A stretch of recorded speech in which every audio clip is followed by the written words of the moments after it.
murakaza neza kuri channel yanjye muri kumwe na shem-c. Tukaba tugiye kurebera hamwe urutonde rw'abahanzi 10 babuze mu muziki nyarwanda. Ku mwanya wa 10 turasanga umuhanzi bita Kamishi. Kamishi ni umwe mu bahanzi twari dufite bari talented, bari mu njyana ya afrobeat, ari mu bantu bari bafite afrobeat muri iki gihugu. Ariko ubu ngubu mu gihe tugeze muri 2025 nta kintu cyo wakumva muri music. Asa nk'uwahagaritse indirimbo ya nyuma aheruka gusohora hashize imyaka 2 ayisohoye, niyo project ya nyuma aheruka. This song bishyirwe mu bikorwa abavuga ni tujyanye. Kamishi rero byageze igihe yimukira muri Leta Zunze Ubumwe za Amerika. Akimara kugerayo yaduhaye afink indirimbo imwe bita My Karabo, iba na hit. Ku mwanya wa 9 turasanga umuhanzi bita Elion Victor, wa muntu waririmbaga ugatamva ko ari ibintu bimurimo atari binashakisha, nk'indirimbo bita Marita ukiyumva uhita ubyumva neza. This song Marita igisohoka akaba yarayifatanyije na Kamishi. Icyo gihe none nta na za social media zabaga mu gihugu nk'uko iminsi bimeze, na za TikTok, Instagram nago zari zagatembere, YouTube wapi. Ariko nawe bigeze nko mu 2017 abantu baramubuze, ariko n'umwe mu bahanzi babuze bari bafite talent muri iki gihugu. Ku mwanya wa 8 turasanga umukobwa ufite talent, Miss Jojo. Akaba ari umuhanzi wazamutse guhera mu myaka y'ibihumbi 2001, 2002, 2003. Niwe wari Beyonce wacu mu Rwanda. Akaba yari afite talent, afite hits zigiye zitandukanye, afite everything. Igihe cyaje kugera rero Miss Jojo mu muri za 2012 na 2013 agenda ahagarika ibintu by'umuziki, aho yaje guhita afata izindi nshingano ziri mu rugo ndetse n'ibindi bikorwa bigiye bitandukanye bidafite ahantu bihuriye n'umuziki. Ubu ngubu kugeza uwo mwaka wa 2025 nta hantu hamubona mu bijyanye n'umuziki. Ku mwanya wa 7 turasanga umuhanzi Nason, indirimbo bita Abisiwe, Nyigisha, Mfite amatsiko. Izo ndirimbo afink murazizi mwese. Nayo ni umuhanzi wazamutse neza kuko agisora indirimbo bita Nyigisha uko ngomba kumera, yahise atangira kugira abafana, none akubita indirimbo bita Mfite amatsiko. Mfite amatsiko rero yahise yagura ibirindira ahantu hose, ahita kubikizaho n'izindi zigiye zitandukanye, kandi indirimbo ze na n'ubu abamuzi bazikunda. Ku mwanya wa 6 tukaba tuhasanga umuhanzi bita Rafiki. Choga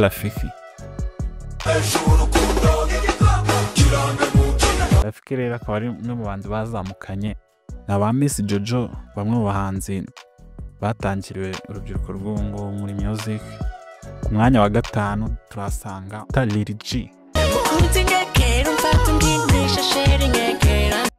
Lil G nawe akaba ari umwe mu bantu bazamutse kera cyane akiri umwana. Umwana wari ufite talent mu bantu ba mbere muri iki gihugu, aho yigeze no gukora indirimbo bita Nimba Umugabo na Meddy, irakundwa cyane, kundwa indirimbo bita Acha Blaga. This song Acha Blaga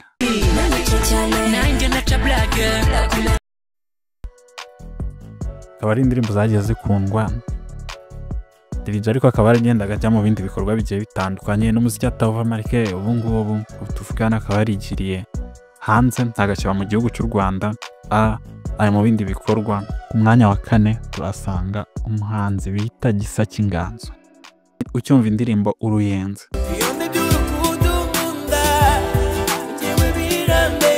nibwo utumenya uwo bita Gisa cy'Inganzo. Ni umuntu uri talented, ni umuntu ufite impano bimurimo, ntagashakisha. Ariko nawe kubera ibibazo bigiye bitandukanye, aho ugenda agavugwaho ibiyobyabwenge, amakuru mfite ubu ngubu akaba avuga yuko ashobora kuba yibereye mu gihome. Ku mwanya wa 3 turasanga Charly na Nina.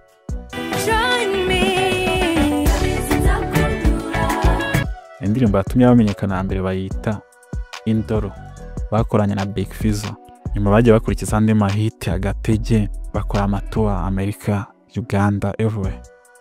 They had this potential. Bari bafite abafana bagiye batandukanye batari mu Rwanda gusa, even in diaspora. Ku mwanya wa 2 naho tukaba tugiye kuhasanga Itsinda ryaririmbye indirimbo Itsinda nta rindi ni Urban Boys. Iyo twakuze rinari akaba ari itsinda ryahereye Butare ririmo Nizo, Kabos, Safi Madiba na Humble Jizzo.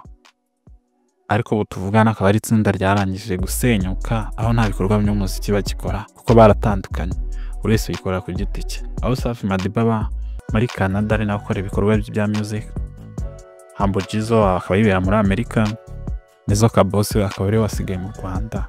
Buri wese muri make ari kwikorera ibintu bye ku giti cye. Ku mwanya wa mbere abahanzi bagiye babura kandi bafite impano, turasanga umuhanzi bita Amalon.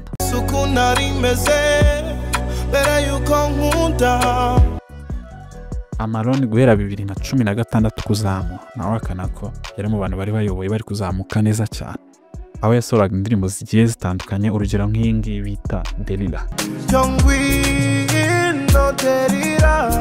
Umwaka ukurikira ahita asohora hit bita Byakubaho na n'ubu ngubu ukiyumva utitayenga imaze igihe utamva ko ari indirimbo igaragara. Ariko aho yatandukaniye na 1K Entertainment ya DJ Pius, urwego rwe rwahise rusubira hasi, aragenda asubira hasi, turamubura neza.